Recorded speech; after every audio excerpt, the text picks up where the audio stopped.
आप देख रहे हैं वतन समाचार। मैं हूं मोहम्मद अहमद। 5 राज्यों में जो विधानसभा के चुनाव हुए थे उसके नतीजे तो 3 दिसंबर को आएंगे, लेकिन आज एग्जिट पोल ने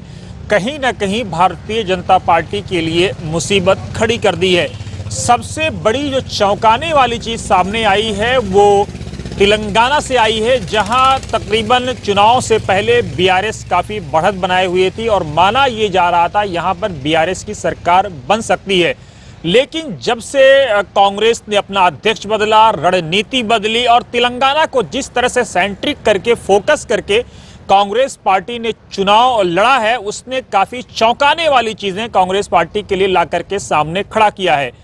एग्जिट पोल के अनुसार भी और वैसे भी तेलंगाना में कांग्रेस पार्टी पूरी ताकत के साथ सरकार बनती हुई और बनाती हुई नजर आ रही है। चुनाव से पहले माना यह जा रहा था कि कांग्रेस पार्टी अगर सरकार नहीं भी बना पाएगी तो कम से कम इस पोजीशन में जरूर होगी कि 5 से 6 महीने के अंदर अंदर वहां के कुछ विधायक टूटेंगे और कांग्रेस पार्टी दोबारा सरकार बना लेगी। लेकिन अब एग्जिट पोल ने यह बात साफ कर दी है, क्योंकि ग्रेटर हैदराबाद जहां पर 28 सीटें हैं, माना यह जा रहा था कि अगर कांग्रेस पार्टी यहां पर अपने आप को कुछ मजबूत कर लेती है तो उसके लिए बाकी हैदराबाद के जो लगभग 90 सीटें हैं वहां पर कांग्रेस पार्टी के लिए उन 90-95 सीटों में काफी आसानी हो जाएगी और वही इस वक्त नजर आ रहा है। ग्रेटर हैदराबाद की 28 सीटों में से कांग्रेस पार्टी लगभग 8 से 10 सीट तक बढ़त बना रही है और वहां पर कांग्रेस पार्टी के लिए अच्छी खबर यह है कि इस बार कांग्रेस पार्टी ने एमआईएम बीआरएस दोनों को कमजोर किया है। लेकिन नतीजे क्या होंगे ये समय बताएगा। लेकिन एग्जिट पोल के अनुसार और वैसे भी जो वहां पे नजर रख रहे थे, चाहे वो राजनीति के और पत्रकारिता के बड़े बड़े योद्धा हों, सबका ये मानना था कि कांग्रेस पार्टी मिनिमम कम से कम हर हालत में कांग्रेस पार्टी वहां पे 50 सीटें जीतेगी। लेकिन अब 60 और 70 सीटों तक कांग्रेस पार्टी एग्जिट पोल में भी और सट्टा बाजार में भी कांग्रेस पार्टी काफी ताकत के साथ तेलंगाना में लड़ रही है और वहां पर बढ़त बनाए हुई है।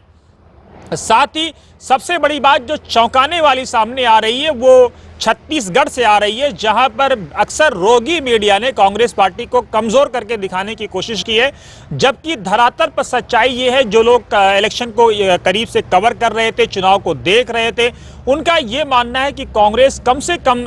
छत्तीसगढ़ में 60 सीटें और ज़्यादा से ज़्यादा 70 सीटें, और हो सकता है 70 को क्रॉस भी कर जाए, लेकिन मिनिमम 60 सीटें। हालांकि एक रोगी मीडिया में दिखाया जा रहा है कि कांग्रेस और बीजेपी में छत्तीसगढ़ में बराबर की टक्कर है। माना यह जा रहा है कि कहीं ना कहीं ये सर्वे किसी दबाव के तहत तैयार किए गए या दबाव के तहत दिखाने की कोशिश की गई है। एक बड़ा राज्य जहां पर इस बात का इम्पैक्ट था कि क्या होगा, खासतौर से राजस्थान में, वहां पर कहीं ना कहीं अशोक गहलोत, जिन्हें राजनीति का जादूगर कहा जाता है, वो एक बार फिर अपना जादुई अंदाज बिखेरते हुए नजर आ रहे हैं। चुनाव से पहले जो बागी थे, 30 से 40 बागी जो चुनाव लड़ रहे थे, माना जा रहा था कि इनकी वजह से 40 सीटों पर कम से कम त्रिकोणीय फाइट हो रही है। लेकिन अब कहीं ना कहीं वो फाइट अशोक गहलोत के हक में नजर आ रही है। कुछ सीटें जो वसुंधरा राज्य के लोगों के हित में जा सकती थी, माना यह जा रहा है कि अगर कांग्रेस पार्टी गहलोत को आगे करती है तो वसुंधरा वो अपने समर्थकों का समर्थन भी कहीं ना कहीं, जो भाजपा से नाराज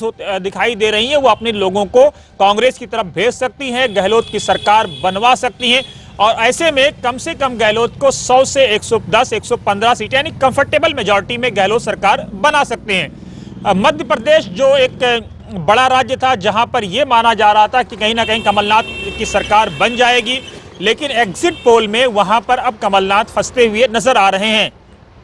कई जानकारों का मानना यह है कि कमलनाथ ने जो वहां पर इंडिया अलायंस की मीटिंग नहीं होने दी, वो भी एक बड़ा कारण रही, क्योंकि इंडिया अलायंस की अगर मीटिंग होती तो कमलनाथ के हक में एक बड़ा माहौल बन सकता था, कमलनाथ के लिए एक पॉजिटिव न्यूज हो सकती थी, कमलनाथ के फेवर में एक एनवायरनमेंट क्रिएट हो सकता था। लेकिन अब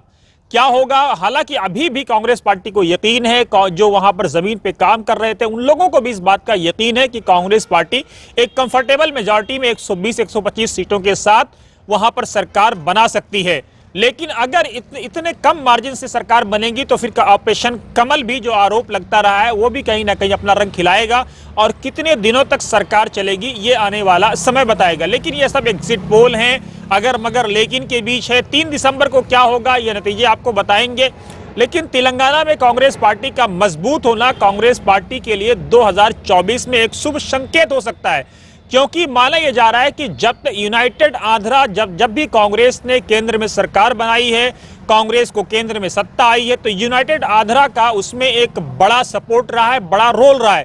और तेलंगाना और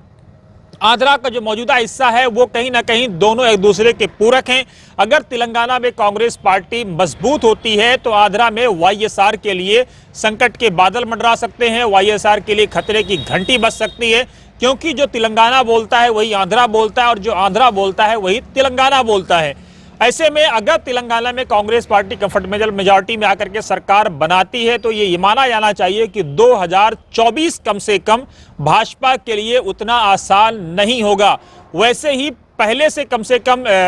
बिहार हो या महाराष्ट्र हो, इन दो जगहों पर भारतीय जनता पार्टी को लगभग 40 से 45 और 50 सीटों का नुकसान जो नजर आ रहा है, वो कहीं ना कहीं अगर 40 सीटें भी इन दोनों राज्यों से भाजपा के लिए कम होती हैं तो 272 का आंकड़ा छूना भारतीय जनता पार्टी के लिए अपने दम पर आसान नहीं होगा, बेहद मुश्किल होगा। और भारतीय जनता पार्टी 200 से पहले भी रुक सकती है, लेकिन क्या कुछ होगा ये सब अगर मगर लेकिन के बीच का है। नतीजे 3 दिसंबर को आएंगे, सरकार किसकी बनेगी नहीं बनेगी, लेकिन अब तक के जो जमीनी आंकड़े हैं, जो लोग ग्राउंड पे रिपोर्ट कर रहे थे, उनके अनुसार अगर इस बात को यकीन किया जाए तो इन 4 राज्यों में कम से कम कांग्रेस कंफर्टेबल मेजॉरिटी में है, कांग्रेस सरकार आसानी से बना सकती है। क्या कुछ होगा, नतीजों का इंतजार करिए और जरूर हम हर अपडेट्स आप तक चुनाव की पहुंचाने की कोशिश करेंगे, पहुंचाते रहेंगे। हमारी वीडियो अच्छी लगी हो तो जरूर कमेंट बॉक्स में अपनी राय दें, साथ ही आप हमारे यूट्यूब चैनल को लाइक शेयर और सब्सक्राइब भी जरूर करें।